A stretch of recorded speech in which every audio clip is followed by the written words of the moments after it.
better between Foden and Saka. One is more expensive and the other one is cheaper. But does the cheaper card play better than the expensive one? Or does it actually deserve to be cheaper? Well, we're gonna figure out that in this video, finding out which one is better between these two cards by testing them out between these categories right here. We'll be using this to determine which card is better between the two, as this comparison system will be very important for you to know, as each individual comparison can help you determine which card you want to pick, because one thing that the other card is really good at, the other card may not be as good with. So make sure you pay attention. So first with the pace. Now using Foden, put it this way with this pace. If you got a cross-country runner and Usain Bolt in the same race, Foden will have a decent amount of speed for a good amount of time, but after a while, all the defenders will turn into prime Usain Bolts, catching up no matter what. So his pace is not the craziest, but he has that speed boost that will give you a little bit of space, but he's not going to be getting in behind for you. But with Saka, I found with his pace, he also has that speed boost, which is very important to have with your wingers. I'll put it this way with Saka. Using his pace, he kind of gives you more opportunities when it comes for goal scoring, which you'll figure out more later on. But for the pace, I'm going to have to give it to Saka.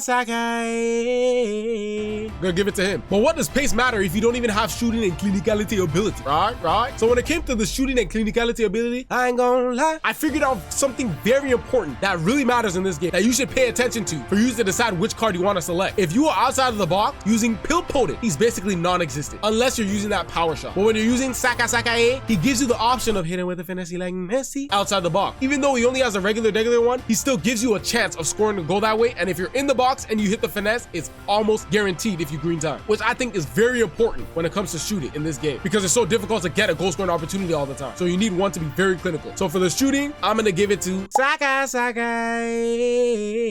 But like I said before, it's very difficult to get goal scoring opportunities in this game. So you won't even be able to score if you don't have the dribbling ability. And let me tell you, dribbling in this game is absolute crap. But the person that doesn't make it feel as bad as it already is two of these players. I'm not gonna lie to you, but one is definitely better. And with Saka's dribbling, he has the ability to do a little bit of twist and turn. I'm not gonna lie to you. And Foden, on the other hand, he be twisting at Tony for show, and his speed boost works well with his twist and turn, which is very nice to have in this game, which I definitely appreciated from Foden. I did find that Saka's speed boost was a little bit stronger getting into space, but overall for the dribbling, I'm gonna have to give this one to Foden. For sure. And now another thing that's very nice for a winger to have is passing ability. And one thing in this game that is not in it is great passing. This game is horrendous with that, unless you have players with the right playstyles. And I'm not gonna lie, Foden doesn't have a single playstyle when it comes to passing ability. So his passing is regular, just like everybody else. But that doesn't mean that it's gonna be terrible. He has 85 passing, he can do the basic, he can get them ping pong passes real quick, a little bit of that tiki-taka Barcelona, but Saka gives you the option of the whip cross. So if you have a biggity to win headers for you, he may be the guy for you. You cross him a lot. So I'm gonna say this, I'm gonna give the edge of the passing to Saka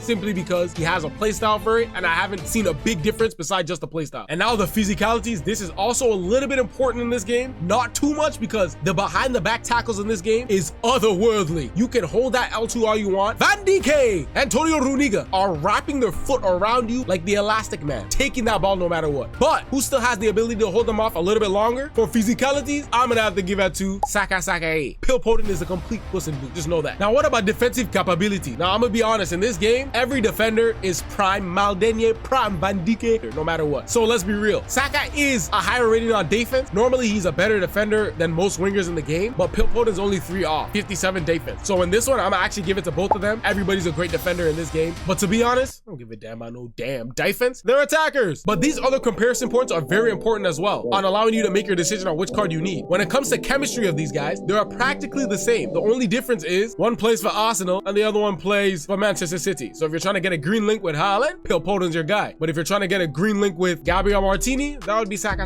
But they both play for England and one's black. But other than that, they're the same with chemistry, so I'm gonna have to give that point to both of them. Now with playstyle. Now with the playstyles, it's very important in this game because if you have the playstyle pluses, it does give you an edge. Now Foden has a technical playstyle plus, which is very nice in this game. It's not too OP because every defender is elite in this game. So even when you're using it, sometimes they can catch up, but it is helpful. Saka just has the regular one. But one thing I don't like about Foden is that he doesn't have any shooting playstyle, which I think is very nice to have. So since Saka does have a shooting playstyle and has one a little bit worse of the playstyle plus, I'm gonna give the playstyles actually to Saka. I ain't gonna lie. That's what I think. But now we also got to talk about the player roles in this game. Both of them give you the option of inside forward plus. Then the other is wide playmaker plus for Foden, and the other one's inside forward again for Saka. Both of them, it's depending on what you like and your playstyle for that. For the roles, I can't really like choose which one's better because they both have the best of plus. So I'm gonna give this one as a tie as well. Now, a very important thing to know is, are these cards even worth getting anyway? Are they wondrous, mid, or doo-doo? And for the price that Pilpoten is going at, does it make sense to just get a cheaper card in Saka? Well, first, let's talk about the Wondrous Midodudu. In my opinion, I think both of these cards are wondrous. I ain't gonna lie to you. But in terms of a card to pick up that is way more expensive, I'ma say I'd rather have Saka in the club just because the price tag, and he does basically everything Pilpoten can do with better goal scoring capability. Yeah, get. And another thing that's important is if you default coins to afford these type of cards, be sure to use code TV3 on U7Buy for 6% off. Link in the description or link in comments for cheap and safe coins. Also, find out the truth about Saka's teammate right here. Adios.